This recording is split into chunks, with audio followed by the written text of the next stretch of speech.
Saludos a todas las personas. En el día de hoy estamos haciendo el resumen semanal que tratamos de hacerlo todos los viernes para dejar saber cuál ha sido nuestra gestión en la legislatura, dentro y fuera de estos salones. Quería comenzar diciendo que ha sido una semana de mucho trabajo, que hemos estado tanto en vistas oculares como en vistas públicas dentro del Capitolio. Y quería comenzar mencionando que en la Comisión de lo Jurídico se hizo una vista pública dirigida a evaluar la situación que existe actual con el cierre de tribunales. Esta vista pública se centró mucho más en la región montañosa de los pueblos de Aybonito, Barranquitas, Coamo, cómo esta situación la ha afectado el servicio, el acceso a la justicia en el país. También tuvimos una reunión que nos parecía sumamente urgente con un profesor de la Universidad de Puerto Rico. Pues tenemos que atender la situación precaria de emergencia que estamos viviendo en cuanto a la Universidad de Puerto Rico, que es espina dorsal del desarrollo social y económico del país. La existencia de Puerto Rico como proyecto de país depende fundamentalmente del fortalecimiento de la Universidad de Puerto Rico y necesitamos trabajar con todas las medidas que promuevan primero la independencia, la autonomía universitaria. Para eso es fundamental que retomemos el proyecto de reforma universitaria, pero también tenemos que fortalecer el presupuesto de la universidad. El presupuesto de la universidad no debe estar sujeto al vaivén y a los intereses de ciertos sectores, sino que tiene que estar vinculado a la importancia de planificación que tenemos que tener en cuanto a las prioridades del país. La universidad es fundamental para que el país se mueva hacia la dirección que previamente nosotros hayamos planificado. Y esto se está dando de manera inconexa, basado y vamos a decir que encuadrado en la lógica neoliberal que pretende que cada cual vele por su propio interés y se olvide de los intereses colectivos. Nosotros tenemos que regresar a mirar el país de manera colectiva, de manera integrada. Y cojo el pie forzado porque esta semana también nos dimos a la tarea de buscar un documento que nos parece sumamente importante y que poco se discute en el país y que yo diría que hace mucho tiempo que no se atiende. Y me refiero a los planes de desarrollo integral. Este es un resumen, este es el plan de desarrollo que se presentó en el año 1979, parte de las discusiones que tuvimos con personas conocedoras de cómo se formulan estos planes desde la Junta de Planificación, pues nos llevaron a un plan más actualizado o el plan que dejó sin efecto el plan de 1979, que es el plan que se hizo bajo Fortuño. Usted imagínese cómo ese plan de desarrollo integrado debe haber sido más un plan de desarrollo desintegrado y neoliberal. Tenemos que recuperar lo que teníamos anteriormente y es un tema que hemos ido tocando, yo diría que durante todo este año, y es la importancia de recuperar la memoria histórica y recuperar la memoria institucional. Vemos cómo todo lo que tiene que ver con el servicio público desde distintas instancias se ha ido perdiendo y esa pérdida del conocimiento no es una casualidad, es parte del proyecto de desmantelar a Puerto Rico socialmente, económicamente e incluso en términos del conocimiento y la creación científica, que si no se recupera lo que teníamos antes, pues se va perdiendo.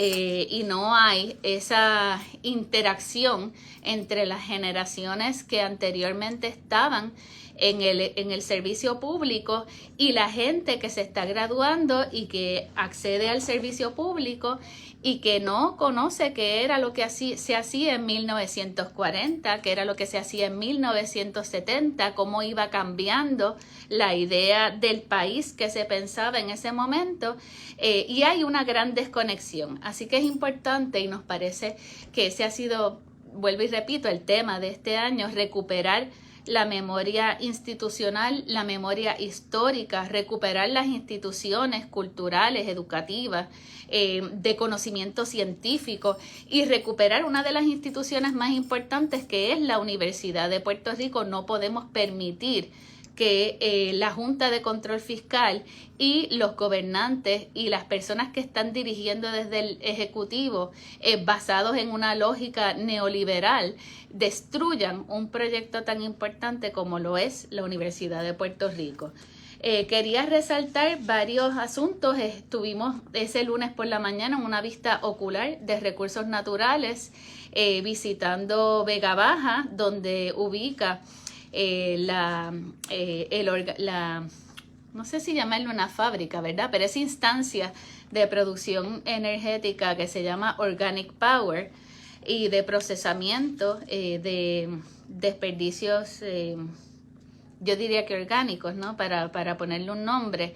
Y el problema que ha ocasionado al ubicarse donde históricamente había una comunidad. Varias comunidades que incluso se ven afectadas por toda la falta de control en las emanaciones al aire, al suelo y al agua inclusive. Así que eso es un tema que se estuvo tocando el lunes. Hubo una vista ocular, hubo personal de mi oficina en esa vista ocular, y esperamos evaluar los documentos y la información obtenida para estar seguros y seguras de que este problema comunitario y ambiental se resuelve. La gente, las comunidades tienen derecho a vivir en un ambiente sano, y eso es parte de la gestión que tenemos que hacer como representantes. Hubo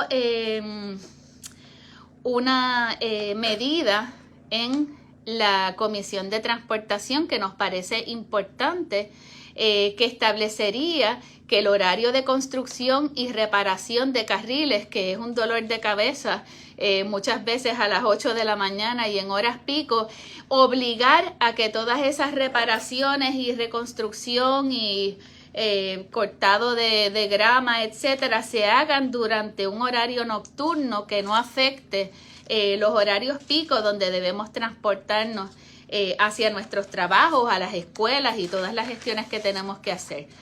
Nos parece sumamente importante que ese proyecto se apruebe y que se establezca que toda construcción en las carreteras y en las vías de transporte se haga en horarios que afecten lo menos posible a la gente, y esto tiene que ver mucho con nuestra calidad de vida y con nuestros niveles de estrés, así que nos parece que es fundamental. El martes tuvimos una vista ejecutiva que sonó mucho en los medios de comunicación.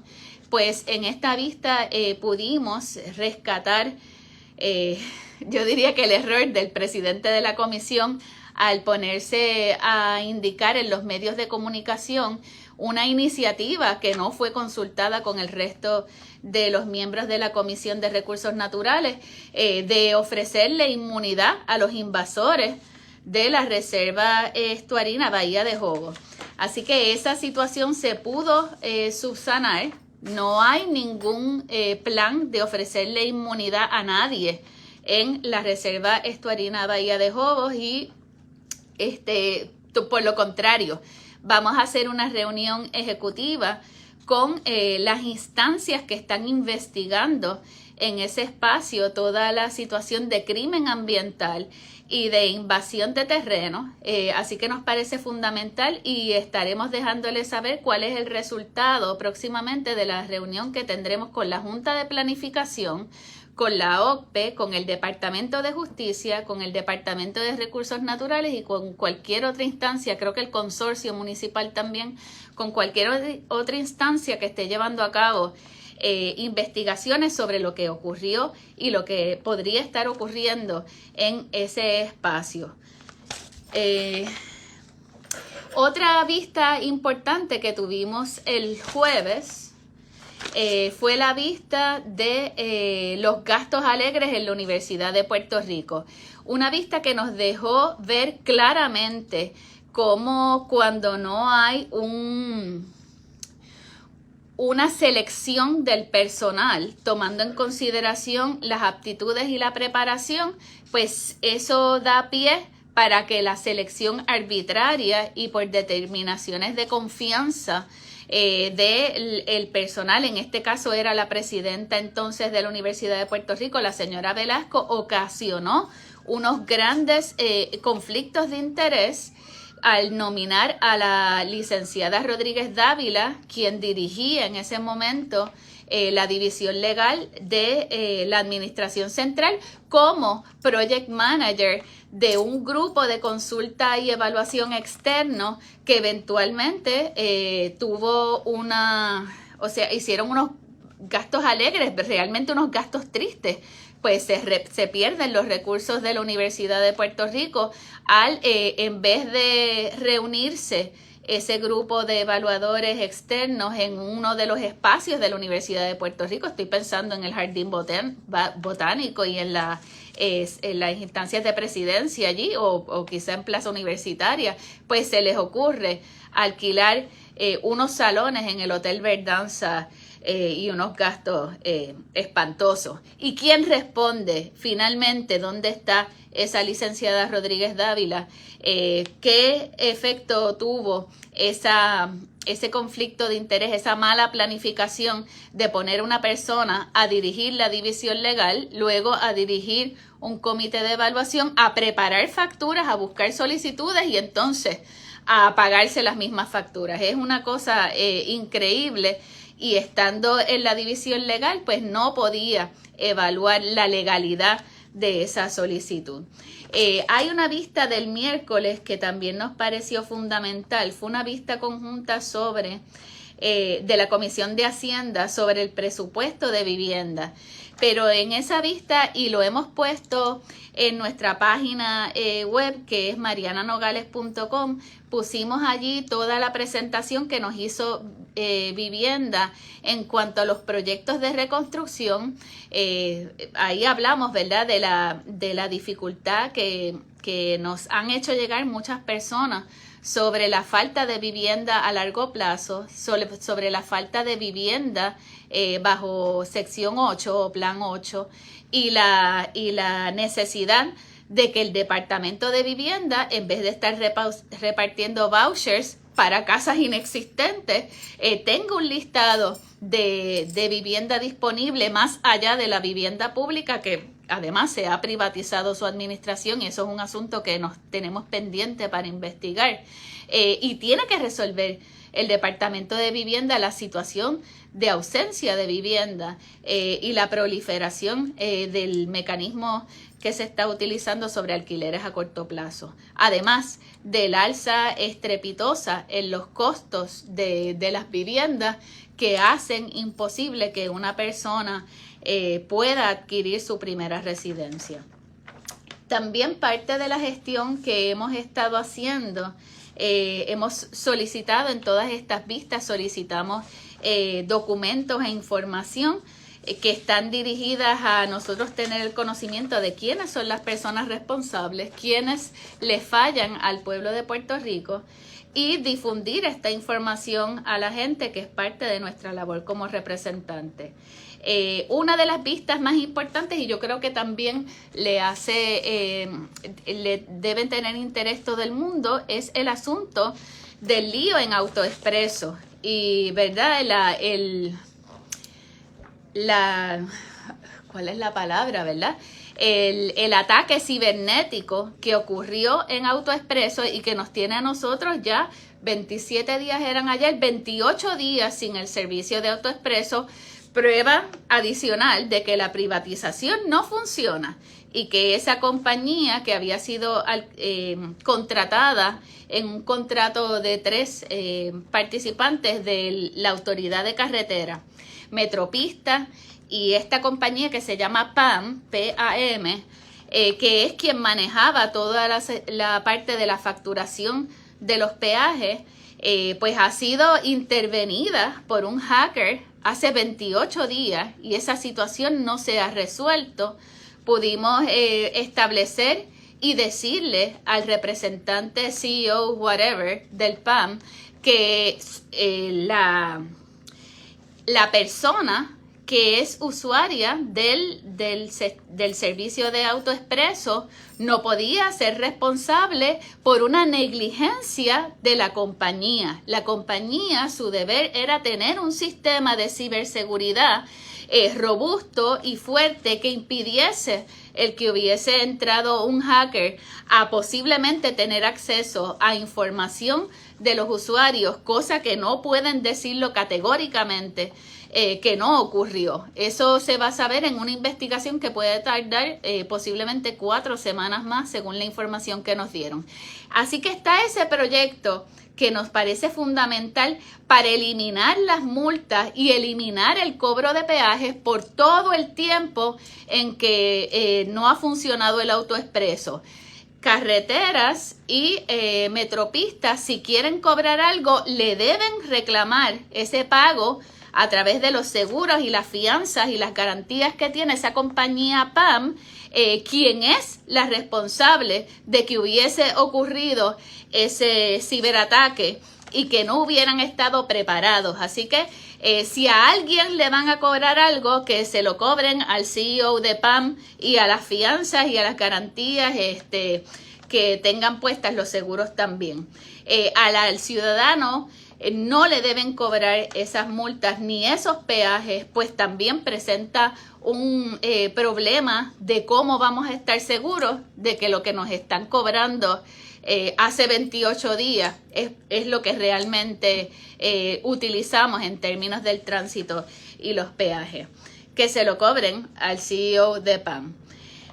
Tuvimos también en la noche de ayer, tuvimos que salir a buscar a una persona que fue arrestada injustamente aquí frente al Capitolio, luego de que el senador Carmelo Ríos se le ocurriera ordenarle a los policías del distrito capitalino que arrestaran a un manifestante quien estaba ejerciendo su libertad de expresión y con un megáfono pues estaba haciendo unas expresiones.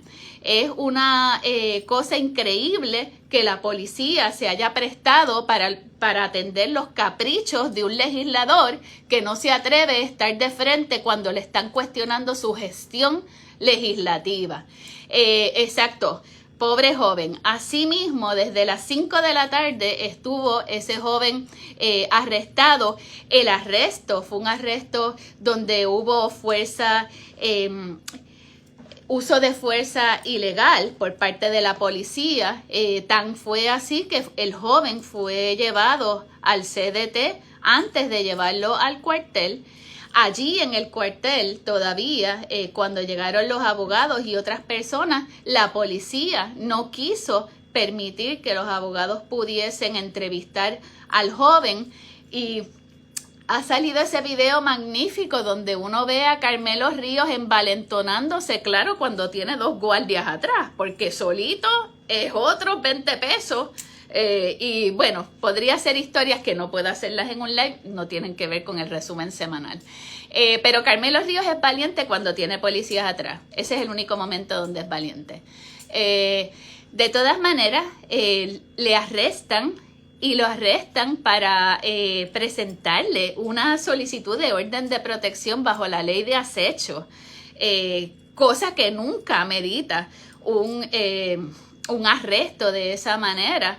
Y allí en el tribunal a las 12:15 de la noche se hace la determinación de que no hay los fundamentos para que se le otorgue una orden de protección a Carmelo Ríos, el valiente, por las expresiones que hizo el joven que fue arrestado. Así que Carmelo Ríos le deberían cobrar todo el gasto público que hubo que hacer en cuanto a mantener el Tribunal de San Juan abierto hasta las 12 de la noche, el uso de recursos policíacos, el uso de las patrullas y los cuarteles e incluso los gastos médicos del CDT. Todo eso se lo deberían cobrar a Carmelo Ríos. Además, un joven que fue arrestado y no se le presentaron cargos criminales, pues eso configura lo que es una detención ilegal, y ese joven tiene una causa de acción en contra de la policía y del gobierno de Puerto Rico. Nosotros no vamos a permitir que ninguna persona sea arrestada por ejercer su derecho a la libertad de expresión, mucho menos que una persona sea secuestrada por la policía. Y sí, digo secuestrada por la policía, pues cada vez que arrestan a alguien hay que estar yendo por montones de cuarteles porque no nos dicen a qué cuarteles que nos lo van a llevar. Finalmente, ayer estamos mejorando los números, así que en las métricas, si nos evaluaran, estamos mejor, pues ya en 1 hora pudimos localizar a la persona detenida.